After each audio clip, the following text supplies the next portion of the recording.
Olá, mais uma vez, pessoal do primeiro ano. Outra devolutiva, iniciando pela devolutiva do roteiro de número 22, o qual se referia à avaliação de conteúdos, né, e habilidades do terceiro bimestre. Eu coloquei para vocês, como demonstrado na tela, um pedaço de texto com as principais características da globalização. É um assunto bastante batido já, né? Que vocês têm bastante informações. Acredito que já devam ter, inclusive, o conceito bem firmado na cabeça de vocês. É o seguinte, ó, vou ler rapidamente. Dentre essas principais características, aumento das relações comerciais entre os países, características da globalização, aumento da relação comercial entre os países, maior produção e consumo de bens e serviços globais. Claro, se existe uma maior relação econômica, existe uma maior produção, né? Não interessa em qual país, nesse caso. Pode ser que ele seja produzido num lugar e consumido no outro. Fluxo de informações intenso e rápido, já que temos o avanço, né, a modernização dos meios de comunicação, então existe um maior fluxo de informações, que é mais intenso e cada vez mais rápido, também com a internet, nos novos telefones e tudo mais. Surgimento de empresas multinacionais e transnacionais. Como eu disse agora há pouco, o produto pode ser que ele seja produzido em um país e vendido em outro, né? E aquela empresa que está produzindo naquele país nem é daquele país, pode ser que seja de outro país, tá certo? Surgimento de blocos econômicos e diminuição de barreiras comerciais. Isso é importante, né? Para poder se apoiar e tentar aumentar os lucros, cria-se então blocos comerciais. Por exemplo, aqui na América do Sul temos o Mercosul, que a ideia é que nesse bloco, os países que fazem parte desse bloco possam negociar as suas mercadorias, os seus produtos, principalmente sem as taxas de impostos alfandegários, ou em alguns casos com impostos bem reduzidos.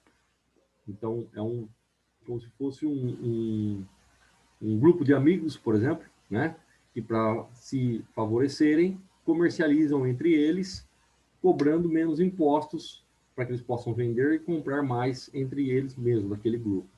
Tá joia? Aí eu coloquei para vocês explique o que é globalização. Vocês vão discorrer sobre isso aqui bem sucintamente. Eu sei que vocês dominam o assunto e vai ser e foi bem fácil, acredito eu, para responder essa questão. Tá joia? Aí eu coloquei para vocês duas charges, duas imagens. Ó, observe as imagens a seguir. A primeira imagem está escrito aqui o título, globalização. Tem duas pessoas, dois moradores de rua, como demonstrado aqui na imagem, pedindo, né, ajuda, pedindo esmola. Aceito comida, esse daqui colocou. Esse aqui, aceito euro, dólar, ien e pesos. Porque ele tem o quê? Um entendimento, nesse caso, que o mundo está globalizado e que, teoricamente, dependendo do local onde ele estiver, se ele estiver no local turístico pedindo, as pessoas podem ter várias moedas no bolso. Várias moedas que eu falo, moedas em termos de dinheiro de diversos países. E a segunda imagem é uma outra imagem bastante conhecida na internet, onde o mundo está aqui representado, né, o nosso planeta.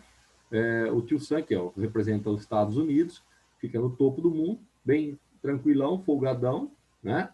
Sendo carregado pelos pobres, pelos países pobres que estão representados aqui pela parte sul do planeta. E o que os países pobres recebem dos países ricos é isso: moedas ou esmolas, né? Ficam com uma ínfima parcela de todo o lucro, de toda a produção global. Tá certo? É o que essas charges tentam representar. Aí eu coloco para vocês o seguinte: assinale a alternativa correta. A globalização separa os países isolados? Não, né? Economicamente, isolando economicamente cada um? Não, isso não acontece. A globalização conecta as regiões do mundo, demonstrando as desigualdades existentes? É isso que essas charges mostram? Sim, ela conecta e mostra as desigualdades que existem, né? Não são só pontos positivos, existem vários pontos negativos da globalização também. A globalização, globalizar é conectar pessoas por celular, somente aqui, ó, por celular. Quando as respostas forem assim diretas e especificarem um único item, vocês têm que tomar cuidado na hora de responder, tá? Porque não é só por celular. Não tem relação com a economia dos países ou com os países. Claro que tem relação. Então, essa é uma alternativa errada também. Globalizar é separar os países ricos, os países entre ricos e pobres, onde os pobres determinam como a economia vai funcionar. Em que lugar do mundo acontece isso? São os pobres que determinam como a economia vai funcionar. Então, é uma alternativa que também é errada. A alternativa correta seria, claro, a alternativa B. Depois eu coloquei para vocês uma outra tabela que vocês já conhecem, as 3 esferas terrestres, né? A litosfera, a hidrosfera e a atmosfera. Cada um com suas informações, temperaturas e tudo mais. Eu coloquei o seguinte, qual que é a composição da atmosfera terrestre? A atmosfera terrestre. Olha que difícil que é fazer isso, pessoal. Uma coisa importante, onde vocês têm que tomar cuidado, porque a informação ela está explícita no texto, nesse caso, uma tabela, né? Um quadro, uma tabela. Qual que é a composição da atmosfera? Basta que você localize a informação na tabela aqui, ó, atmosfera.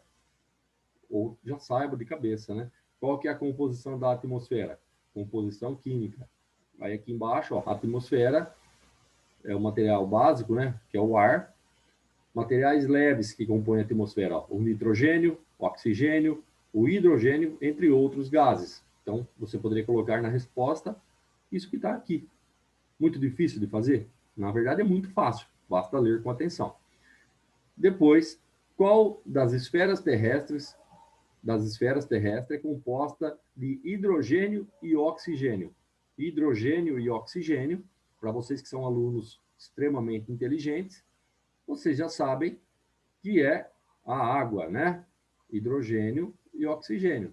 2 partes de hidrogênio, como já estudaram nas aulas de química e também de ciências lá no quando do ensino fundamental, né? 2 partes de hidrogênio e 1 parte de oxigênio. Tá joia? Então, é uma outra questão muito fácil de fazer.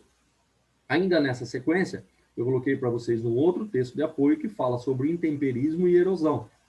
É um texto bem fácil, colocando a ação do tempo, né? Sobre os elementos e o seu resultado. E coloquei para vocês para explicar o que é intemperismo.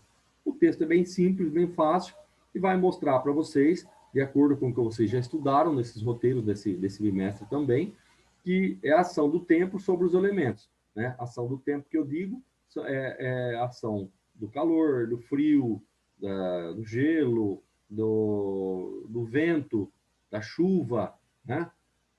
E a união desses elementos no desgaste, né? A palavra não seria destruição, na fragmentação de rochas, pacotes de rocha, transformando esses elementos em elementos cada vez menores, né? Intemperizando ele até que eles se tornem diversos tipos de solo, ou areia, ou qualquer outro tipo de material bem fininho.